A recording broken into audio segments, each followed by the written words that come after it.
प्यारे बच्चों, कोविड-19 के कारण इस समय आपका विद्यालय आना स्थगित है।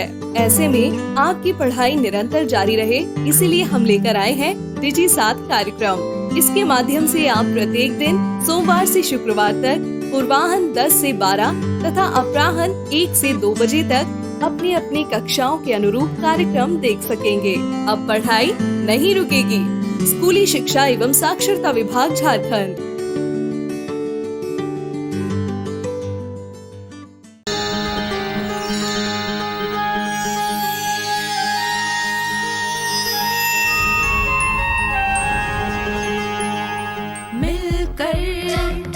नई दुनिया मिलकर बनाए हम नई दुनिया, मिलकर जीत ले हम सारी दुनिया। बीच हमें आज बोने दो, रोज उसे थोड़ा बढ़ने दो, छू लेंगे आकाश हम, मन के विचार हकीकत बने, सिद्धि फल से आनंद देंगे, कोशिश कर बढ़े, सोच बुलंद करे।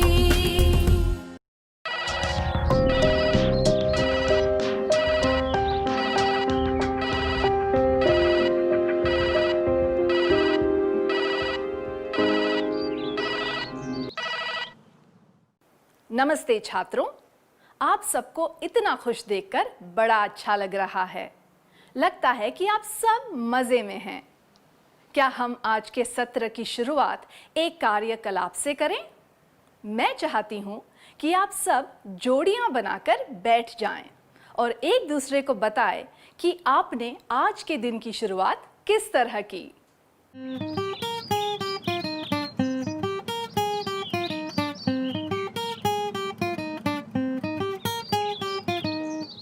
क्या आपको एक दूसरे से बात करके अच्छा लगा?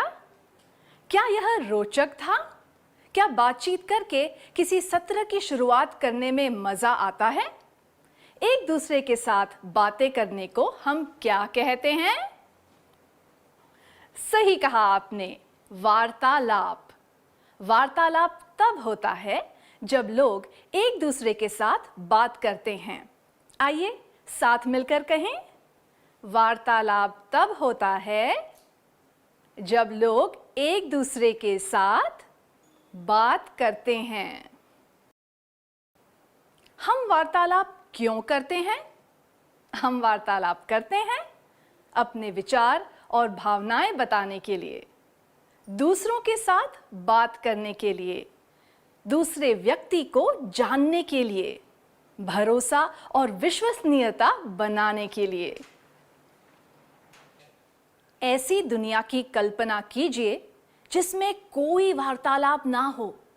वार्तालाप के बिना जीवन कैसा होगा? कुछ देर के लिए इस बारे में सोचिए। आप में से कुछ छात्र अपने विचार कक्षा के सामने भी बता सकते हैं।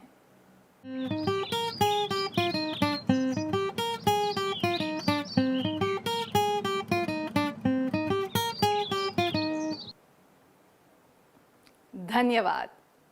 वार्तालाप के बिना हमारा जीवन कितना नीरस और खाली होता। वार्तालाप का एक उद्देश्य होता है अपनी बात दूसरों से कहना। इससे हमें मौका मिलता है कि हम अपने विचार और भावनाएं दूसरों को बता सके। वार्तालाप दो व्यक्तियों के बीच होता है, जिससे हमें दूसरों के साथ बात करने का मौका मिलता है और उन्हें जानने का मौका मिलता है। दूसरे व्यक्ति को भी मौका मिलता है कि वह हमें अपनी भावनाएं और विचार बता सके। वार्तालाप करने से लोगों के बीच के रिश्ते मजबूत होते हैं और वार्तालाप असरदार हो तो लोगों के बीच भरोसा और विश्वास बढ़ता है। वार्तालाप करने से हमें दूसरों से नई चीजें सीखने का मौका मिलता है। क्या हम ये सब बातें एक गीत के माध्यम से गाकर बताएं? कृपया खड़े हो जाएं।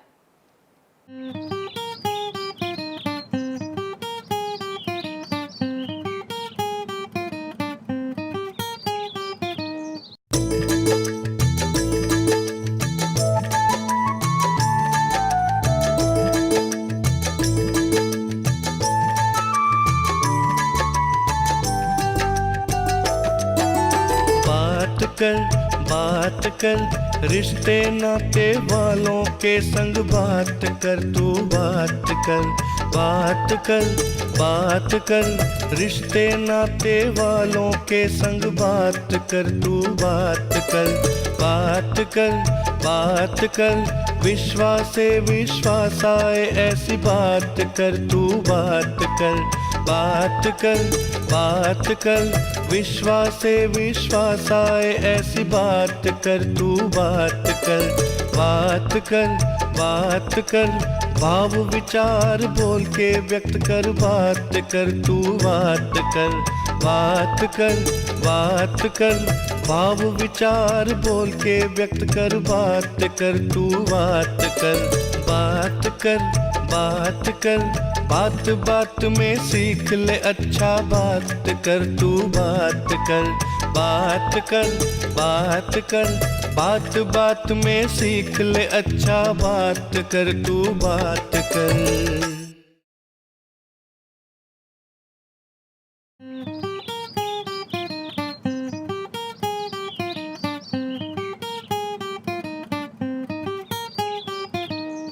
धन्यवाद, आपने बहुत अच्छी तरह गाया। जैसे कि गीत में बताया गया था, वार्तालाप के जरिए हम अपने विचार और भावनाएं बता सकते हैं और दूसरों की बात भी समझ सकते हैं। वार्तालाप से नई जानकारी प्राप्त करने के द्वार खुल जाते हैं। इससे भरोसा बनता है और विश्वसनीयता बढ़ती है। आइए हम वार्तालाप के बारे में और जानें। वार्तालाप और एकालाप के बीच में क्या अंतर होता है? सही कहा, एकालाप में केवल एक व्यक्ति सारी बातचीत करता है और बाकी के लोग उसकी बात सुनते हैं। वार्तालाप में कम से कम 2 या उससे अधिक व्यक्तियों के बीच विचारों का आदान प्रदान होता है। आदान प्रदान होने के कारण हर एक व्यक्ति के पास अपनी बात कहने का समान अवसर होता है। किसी वार्तालाप में शामिल हो रहा कोई व्यक्ति कौन सी 2 मुख्य भूमिकाएं निभाता है? हाँ, वार्तालाप में हर व्यक्ति बारी बारी से सुनने वाले और बोलने वाले की भूमिका निभाता है। आइए फिर से कहें, वार्तालाप में शामिल हर व्यक्ति 2 भूमिकाएं निभाता है, बोलने वाले की और सुनने वाले की। इसीलिए वार्तालाप को सार्थक बनाने के लिए हर व्यक्ति को ये दोनों भूमिकाएं अच्छी तरह निभानी पड़ती है। ऐसा ना करने पर वार्तालाप एक तरफा और बेअसर हो जाता है। तो अब हम अपने अगले प्रश्न पर चलते हैं। किसी वार्तालाप में हम एक अच्छे सुनने वाले की भूमिका कैसे निभा सकते हैं? हाँ, एक सतर्क सुनने वाला बनकर। वार्तालाप के दौरान सुनने वाले की भूमिका भी उतनी ही अहम होती है जितनी कि बोलने वाले की। सतर्कता से सुनना जरूरी क्यों है? वार्तालाप शुरू करने पर अगर कोई आपकी बात पर ध्यान ना दे तो आपको कैसा लगेगा? अगर वह व्यक्ति इधर उधर देखे, मुंह बनाकर बैठा रहे और बिल्कुल रुचि न दिखाए तो कैसा लगेगा?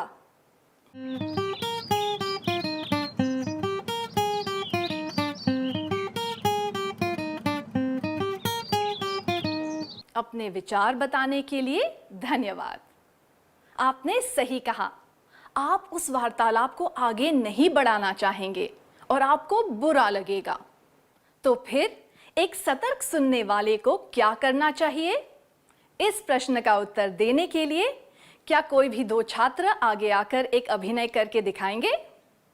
आप में से एक व्यक्ति ने हाल ही में एक अच्छी फिल्म देखी है। आप उस फिल्म की मुख्य बातें अपने दोस्त को बता रहे हैं, जो आपकी बातें ध्यान से सुन रहा या रही है। क्या आप दोनों आगे आकर यह अभिनय करके दिखा सकते हैं? सुनने वाले को केवल सुनना नहीं है, बल्कि वार्तालाप में सक्रिय रूप से भाग लेना है।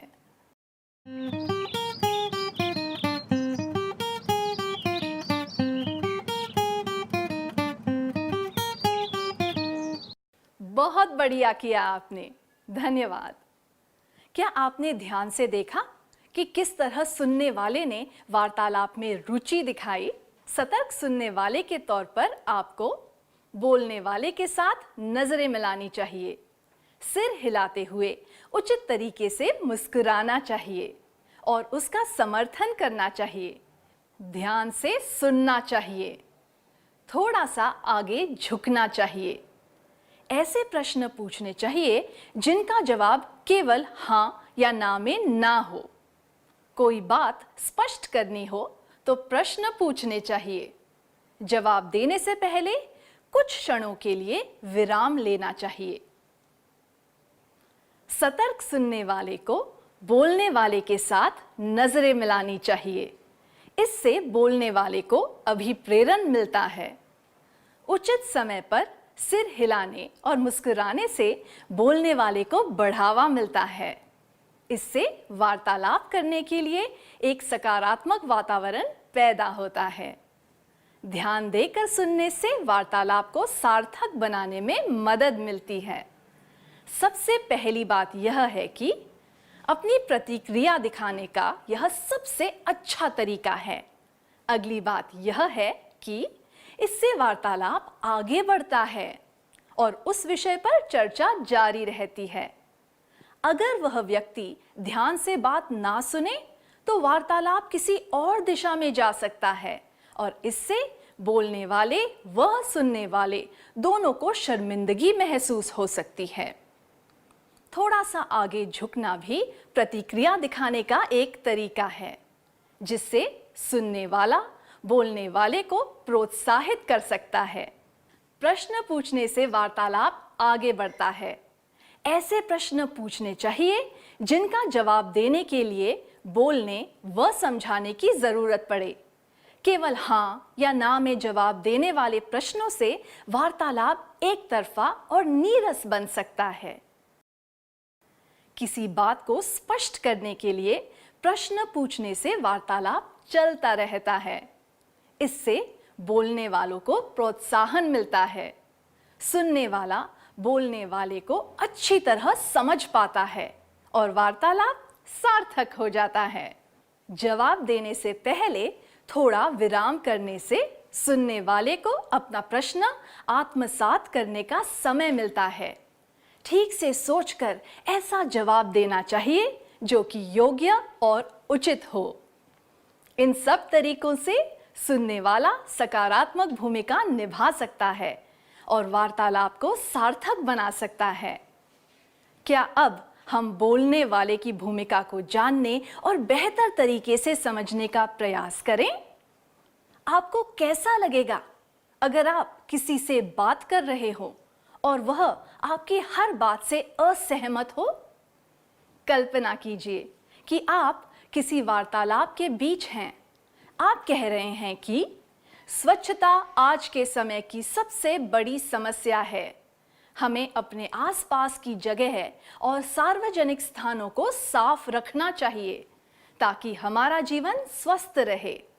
तभी कोई बीच में बोलता है, मुझे नहीं लगता कि स्वच्छता इतनी बड़ी समस्या है, खाना उससे भी बड़ी समस्या है। या फिर आपको कैसे पता कि स्वच्छता एक बड़ी समस्या है? क्या आप कोई विशेषज्ञ हैं? या स्वच्छता बनाए रखना हमारा काम नहीं है, यह तो नगर निगम का काम है। ऐसी स्थिति में आप क्या करेंगे? क्या आप में से कोई भी दो छात्र आगे आकर इस परिस्थिति का अभिनय करके दिखा सकते हैं?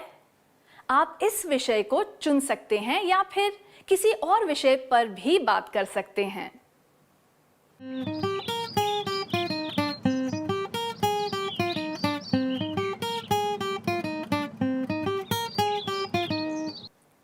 धन्यवाद।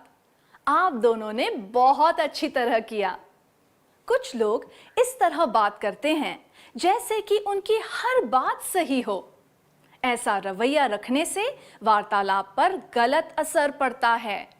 बात करने का मजा चला जाता है और वार्तालाप अरुचिकर बन जाता है, क्योंकि एक व्यक्ति खुद को दूसरे से श्रेष्ठ समझने लगता है। एक अच्छे वार्तालाप में शामिल सभी लोगों को समान भूमिकाएं निभानी चाहिए।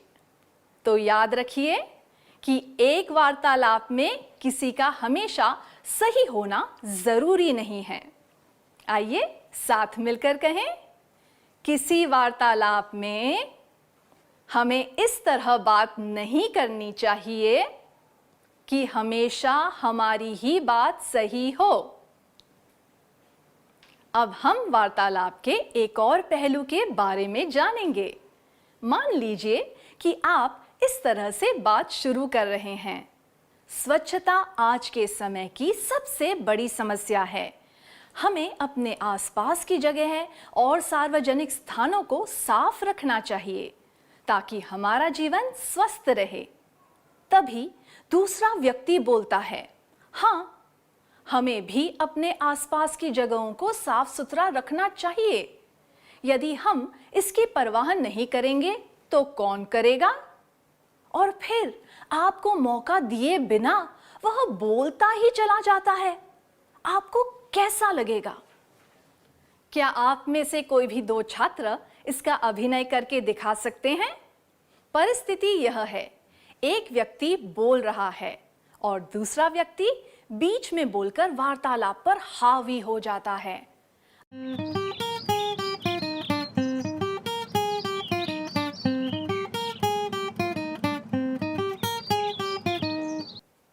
धन्यवाद, आपने उस दृश्य का अच्छी तरह से रूपांतरण किया। किसी वार्तालाप के दौरान लोग आमतौर पर यह गलती करते हैं, सारा ध्यान अपनी ओर खींच लेते हैं। वे सुनने पर ध्यान नहीं देते और जबरदस्ती बात करने लगते हैं। इससे वार्तालाप की सुंदरता खत्म हो जाती है, जो कि दोनों को समान मौका देने में होती है, एक तरफा बातचीत में नहीं।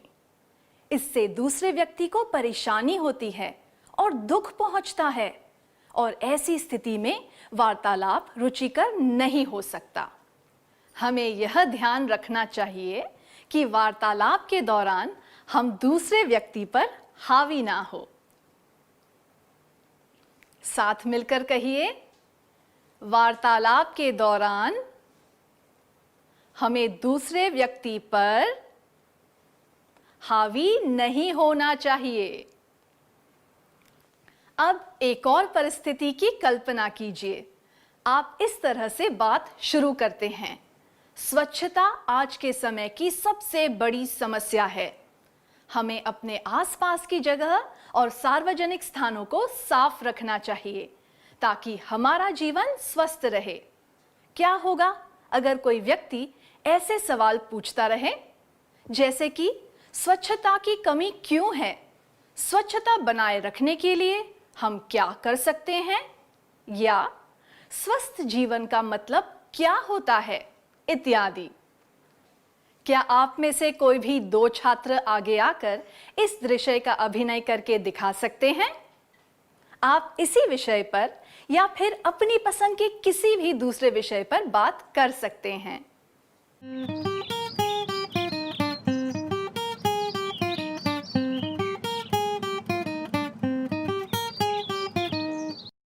धन्यवाद। वार्तालाप को जारी रखने के लिए प्रश्न पूछना जरूरी होता है, पर जब बहुत ज्यादा प्रश्न पूछे जा रहे हो तो वह वार्तालाप पूछताछ की तरह लगने लगता है। उसमें सहजता से विचारों व भावनाओं का आदान प्रदान नहीं हो पाता। अब एक और परिस्थिति की कल्पना कीजिए। आप बहुत जोश के साथ बोल रहे हैं, स्वच्छता आज के समय की सबसे बड़ी समस्या है। हमें अपने आसपास की जगह और सार्वजनिक स्थानों को साफ रखना चाहिए ताकि हमारा जीवन स्वस्थ रहे। जवाब में जब कोई व्यक्ति केवल एक दो शब्द बोले, जैसे कि हाँ, तो आपको कैसा लगेगा? ऐसी स्थिति में वह वार्तालाप सक्रिय नहीं रहता। अगर कोई व्यक्ति सकारात्मक रूप से जवाब ना दे तो वार्तालाप बेअसर हो जाएगा और एकालाप की तरह ही लगने लगेगा। इससे बातचीत करने का मजा भी चला जाएगा। इसलिए सही तरीके से जवाब देना चाहिए और अपनी प्रतिक्रिया दिखानी चाहिए। फिर से कहिए, सही तरीके से जवाब देना चाहिए और अपनी प्रतिक्रिया दिखानी चाहिए। कभी-कभी बातचीत करना उबाऊ हो सकता है। क्या आपको किसी उबाऊ वार्तालाप में भाग लेने का अनुभव हुआ है? क्या आप जोड़ियों में बैठकर एक दूसरे को अपने अनुभव के बारे में बता सकते हैं?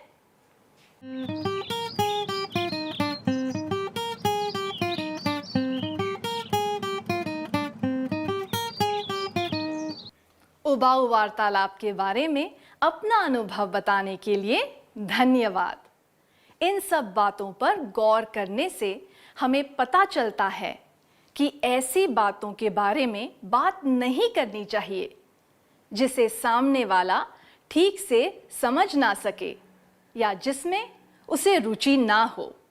ऐसा करने से वार्तालाप पर गलत असर पड़ता है। किसी भी वार्तालाप को असरदार बनाने के लिए दोनों व्यक्तियों की रुचि को ध्यान में रखना जरूरी है। दोनों व्यक्ति जब उत्साह के साथ भाग लेकर समान रूप से योगदान देंगे तभी वार्तालाप असरदार हो पाएगा, वरना कोई एक व्यक्ति या फिर दोनों व्यक्ति ऊब जाएंगे। ऐसी स्थिति में वार्तालाप करने का कोई उद्देश्य नहीं रहेगा। इसीलिए हमें ऐसे विषयों पर बात नहीं करनी चाहिए जिसमें दूसरों को रुचि ना हो। फिर से कहिए, हमें उबाऊ बातें नहीं करनी चाहिए। ऐसे विषयों पर बात नहीं करनी चाहिए जिसमें दूसरों को रुचि ना हो।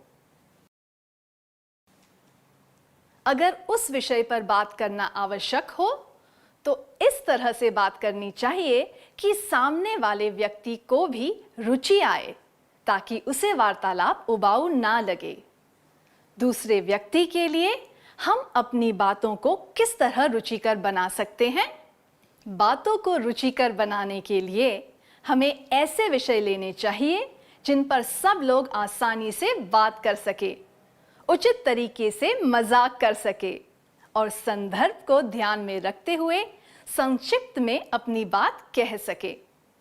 साथ मिलकर कहिए, हमें ऐसे विषय लेने चाहिए जिन पर सब लोग आसानी से बात कर सकें, उचित तरीके से मजाक करना चाहिए, संदर्भ को ध्यान में रखकर संक्षिप्त में अपनी बात कहनी चाहिए।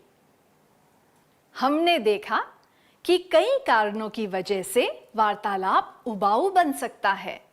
कभी-कभी वार्तालाप से लोगों को दुख भी पहुंच सकता है या फिर उन्हें शर्मिंदगी महसूस हो सकती है। क्या आपको कभी ऐसा अनुभव हुआ है जब आप शर्मिंदा हुए हो या आपको दुख पहुंचा हो? कृपया जोड़ियां बनाकर बैठें और एक दूसरे को इसके बारे में बताएं।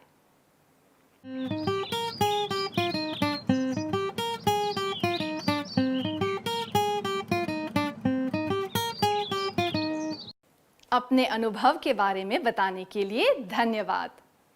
तो हमने देखा कि संवेदनशील विषयों पर बात करने से दूसरों को शर्मिंदगी महसूस हो सकती है। कभी-कभी ऐसी बातों से दूसरों को दुख भी पहुंच सकता है। मान लीजिए कि आप किसी विकलांग व्यक्ति के साथ बैठे हैं। आप दोनों विकलांगता के बारे में बात कर रहे हैं। ऐसे में आपको ध्यान रखना चाहिए कि क्या कहना चाहिए और क्या नहीं। उसी तरह कुछ विषयों जैसे कि धर्म और राजनीति के बारे में लोगों की अपनी राय होती है। इसीलिए ऐसे विषयों पर बात करते समय केवल उचित चीजें कहनी चाहिए। किसी भी प्रकार की अनुचित बात को टालना चाहिए। तो हमें पता होना चाहिए कि किस तरह की बात करनी चाहिए और किस तरह की नहीं, और अपनी राय किसी पर थोपनी नहीं चाहिए। हमें कोशिश करनी चाहिए कि हम संवेदनशील और नकारात्मक विषयों पर बातें ना करें। क्या हम इसे साथ मिलकर कहें? हमें पता होना चाहिए कि कौन सी बात कहनी चाहिए और कौन सी नहीं। किसी पर अपनी राय नहीं थोपनी चाहिए। संवेदनशील और नकारात्मक विषयों पर बात नहीं करनी चाहिए। हमने सीखा कि आम तौर पर होने वाले वार्तालाप में कौन सी जरूरी बातों का ध्यान रखना चाहिए और कौन सी बात नहीं करनी चाहिए। पर कई कारणों की वजह से हमें अनजान व्यक्तियों के सामने बेचैनी महसूस होती है।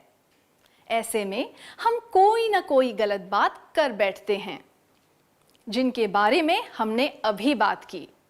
तो अपने वार्तालाप के कौशल को और अच्छा करने के लिए हम कौन से कदम उठा सकते हैं?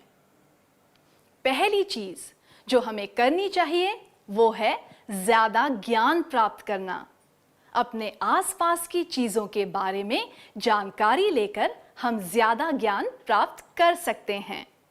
जो लोग वार्तालाप करने में अच्छे होते हैं उन्हें देखकर भी हम बहुत कुछ सीख सकते हैं। उन्हें ध्यान से देखकर हम उनके सकारात्मक लक्षणों को याद रखने की कोशिश कर सकते हैं। खुद को ज्यादा से ज्यादा मौके देकर हम और आत्मविश्वास प्राप्त कर सकते हैं। वार्तालाप के कौशल को और अच्छा बनाने के लिए हमें ज्यादा जानकारी रखनी चाहिए। विशेषज्ञों को ध्यान से देखकर उनसे सीखना चाहिए।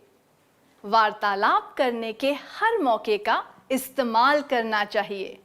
आइए फिर से कहें, वार्तालाप के कौशल को और अच्छा बनाने के लिए हमें ज्यादा जानकारी रखनी चाहिए। विशेषज्ञों को ध्यान से देखकर उनसे सीखना चाहिए।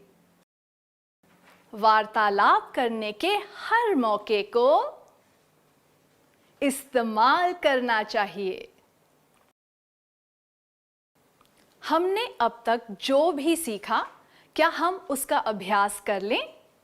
मैं चाहती हूं कि कोई भी दो छात्र स्वेच्छा से कक्षा के सामने आकर वार्तालाप करें।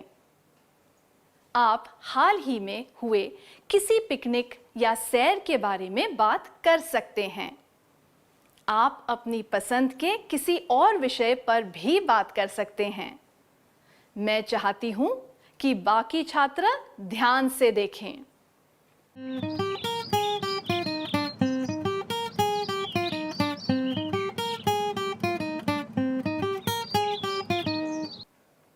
बहुत बढ़िया, धन्यवाद।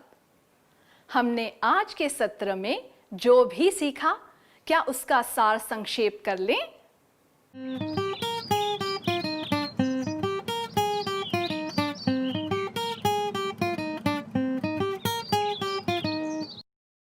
वार्तालाप के दौरान हमें सुनने वाले और बोलने वाले के तौर पर सक्रिय रहना चाहिए। खुद को दूसरे से श्रेष्ठ नहीं समझना चाहिए और अपनी हर बात को सही नहीं समझनी चाहिए। सामने वाले व्यक्ति पर हावी नहीं होना चाहिए। ज़रूरत के हिसाब से जवाब देना चाहिए और अपनी प्रतिक्रिया दिखानी चाहिए। उबाऊ बातें नहीं करनी चाहिए और ऐसे विषयों पर बातें नहीं करनी चाहिए जिनमें दूसरों की रुचि ना हो। ऐसी बातें करनी चाहिए जिन पर सब लोग आसानी से बात कर सकें। उचित तरीके से मजाक करना चाहिए। संदर्भ को ध्यान में रखते हुए संक्षिप्त में बात करनी चाहिए। पता होना चाहिए कि किस तरह की बात करनी चाहिए और किस तरह की नहीं। अपनी राय किसी पर थोपनी नहीं चाहिए। कोशिश करनी चाहिए कि हम संवेदनशील और नकारात्मक विषयों पर बात ना करें। बहुत बढ़िया, धन्यवाद। इस प्रसारण से संबंधित सुझाव, अपने प्रश्न इत्यादि आप हमें jcerg@gmail.com तथा टोल फ्री नंबर 1800 5728 585 पर संपर्क कर सकते हैं।